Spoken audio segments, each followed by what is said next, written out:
आज हूँ पवित्र अक्षय तृतीया। यही अवसर में गुणपुर बाईपास निकटरे बाईपास छक निकटरे स्वर्गरथ बा जगन्नाथ महाप्राण संस्थान तरफ लोक मान दि जाउची बा पणा बंटन करा जाउची बा किछि दही पणा मध्य दि जाउची। आसंतु पचारि बुझी नेबा यही कार्यक्रम केते वर्ष होला चललानी आउ संस्था तरफ कौन कौन रही जहाद्वारा लोक देखु ये जो खरारे पणा मटन व्यवस्था रही। सर आपन को रिपोर्टर टुडे को स्वागत। कौन कहबे आज कार्यक्रम उपरे?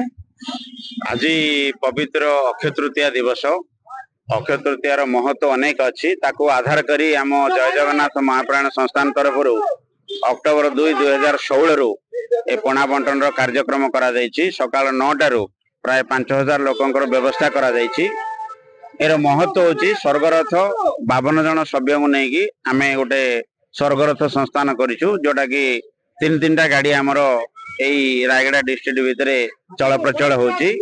ए कार्यक्रम 2016 अद्यावधि चली अनेक महत् आकांक्षी लोक ए सेवा नियोजित अच्छा। ए कार्यक्रम द्वारा आमर स्वर्गरथ तरफ आम बहुत आनंदित मन करुँ आगामी दिन में जारी रही आशा। तो आपण शुणुले कि स्वर्गरथ जो ट्रस्ट रही द्वारा पणा बंटन कार्यक्रम रही जोटा कि लोक सबुदिन रही जो पणा बंटन सुविधा सर कौन कहे ए कार्यक्रम उपरे? जय जगन्नाथ। स्वर्गरथ आसिले प्राय 9 वर्ष समाज चलता पणा बंटन भी 9 वर्ष लाଗୁଛି। अक्षय तृतीया पणा बंटन जारी रही। नमस्ते। जो जय जगन्नाथ महाप्रायण एसोसिएशन अच्छी तरफ आपण मैंने समस्ते जानते स्वर्गरथ चली जहाँकि सारा जिले में तो सारा राज्य में यार भल ना कर जहार फल कि प्रत्येक व्यक्ति जिते सब व्यक्ति गुड़ाक मृत्युवरण कर समस्त नहीं घर द्वार पाखे बिना पैसा खर्च आनिक पहुंचा ये अत्यंत माने समस्त गोटे जनहितकर कार्य गोटे तत्संगे संगे एसोसिएशन तरफ प्रत्येक वर्ष अक्षय तृतीया दिन समस्त को ये जो पणा बंटन गोटे व्यवस्था कर अनेक बदान्य व्यक्ति सहयोग अच्छी से सहयोग जो कार्यक्रम कर हजार हजार लोक जो ग्रीष्म प्रबल ग्रीष्मतापर जो बुलाबुली कर समस्त जो मुख्य रास्ता उपर जो आयोजन कराई या द्वारा समस्त उपकृत होती समस्ते अत्यंत खुशी आम समस्त तरफ भगवान पाखे प्रार्थना रहा यही जो एसोसिएशन करते सब बदान्य व्यक्ति अच्छा समस्ते ये महान कार्य सब सहयोग करूँ सब समस्त जनहितकर विभिन्न प्रकार कार्य करूँ समस्त सपरिवार को भगवान सर्वदा सुख शांति रखते ही आम समस्त आशा।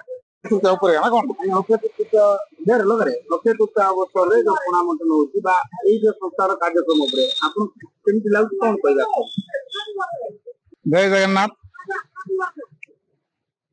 स्वर्गरथ संस्था बोधे 5-7 वर्ष तलू आरंभ है। एमती किसी आम भली बदान्य माने आम एज किसी लोक गप करू करू यही छकरे गप करू करू मुंड को ढुकिला जे सब बोहिबा जेहेतु श्मशान वंशधारा नदी कूल एवं बहुत दूर लोकंर असुविधा को आखि आगे रखी एमती किसी गोटे योजना कले ठीक होता। हठात मुंड को ढुकिला एवं ठीक से ही मुहूर्त ही 12 जन लोकों ठारू 5-5 हजार ना से मुहूर्त मान within half an hour collection होगा खाता से किणागला पेन से किणागला ना लिखाईगला आरंभ होगा बोधे से मुहूर्त ठीक। तेणु यही संस्था दीर्घ दिन है गुणपुर तथा आखपाख अंचल सेवा कर किसी बदान्य व्यक्ति से दान संस्था को चलते एवं या भितर आउ किसी सामाजिक प्रतिपत्ति थी व्यक्ति माने स्वर्गीय धन दान कर तेणु 2टी गाड़ी चली जनसेवार एवं यार श्रेय जदि अधिका देवी मुदेवी मोर बड़ भाई दयानिधि बारिक जे कि स्वतःप्रवृत्त भाव जेकोसी मुहूर्त एट एनी टाइम 24/7 जेकोसी मुहूर्त डाकले से हाजर हो जाती कहते मोर कम अच्छी कि मुझे खाई बसी 3 दिन तलर कथा मुझे फोन करी संपर्क चलीगला मुझे खाई आसबि ना खाई पूर्व आसबि बोल ना ना खाई पलि आस 15 मिनट आस सेवा देवे सब बेले सेवा देते स्वर्गरथर श्रेय जदि अधिका दबा आम मानसिक बौद्धिक एवं चारित्रिक दृष्टि दयानिधि बारिक ए प्रशंसार पात्र निश्चित। ଏବଂ ଏହି ସଂସ୍ଥା ଆଜି ପବିତ୍ର ଅକ୍ଷୟ ତୃତୀୟା ଅବସରରେ ଏମିତି କିଛି ଜଳଦାନ ପଣାଦାନ ଇତ୍ୟାଦି କରି ପଣା ସଂକ୍ରାନ୍ତି ଏବଂ ଅକ୍ଷୟ ତୃତୀୟା ଦିନ କିଛି ଜନସଭାରେ ବ୍ରତୀ ହେଇଛି। ତ ଆପଣ ମାନେ ଶୁଣୁଥିଲେ ଦୀର୍ଘ 9 ବର୍ଷ ହେଲାଣି এই পଣା বন্টন কার্যক্রম রয়েছে এই জগন্নাথ মহাপ্রাণায়ণ সংস্থান বা এই স্বর্গরথ সংস্থান দ্বারা নিশ্চিত ভাবে লোক মধ্য উপকৃত হেউଛନ୍ତି ଆଉ সেবা মধ্য জারি রয়েছে। এই কমিটি যে অଛନ୍ତି এমানে প্রত্যেক এই যে অক্ষয় তৃতীয়া দিন এমানে পଣା বন্টনର ବ୍ୟବସ୍ଥା ରଖିଛନ୍ତି। ତ ଆପଣ ମାନେ ଦେଖୁଥିଲେ এই বাইପାସ ନିକଟରୁ ଯୋଉ ପଣା ବଣ୍ଟନର ଚିତ୍ର ଗୁଣପୁରରୁ ଦୀପକ କୁମାର ପଣ୍ଡା ରିପୋର୍ଟର ଷ୍ଟୁଡେଣ୍ଟ।